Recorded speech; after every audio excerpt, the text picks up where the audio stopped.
Pernah tak kita rasa lebih hebat daripada orang lain? Kalau pernah, cepatlah bertaubat. Sebab itulah penyakit iblis. Dia angkuh, tak mahu sujud pada Adam sebab rasa dirinya lebih mulia. Penyakit yang sama Allah cerita juga dalam surah Al-Kahfi. Contohnya, orang kafir zaman Ashabul Kahfi tak mahu tunduk kepada Tuhan. Pemilik kebun sombong dengan kekayaan yang dia ada. Raja yang zalim, sombong dengan kuasa sampai sanggup rampas perahu orang miskin. Allah rakam semua kisah ini supaya kita cermin diri kita.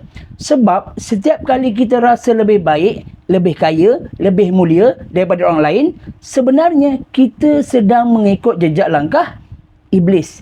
Jadi kalau anda nak faham lagi mesej deep macam ni, dapatkan buku Message Deep dalam Al-Kahfi. Buku ini akan membuka mata anda dengan mesej-mesej deep yang membongkar sikap buruk kita.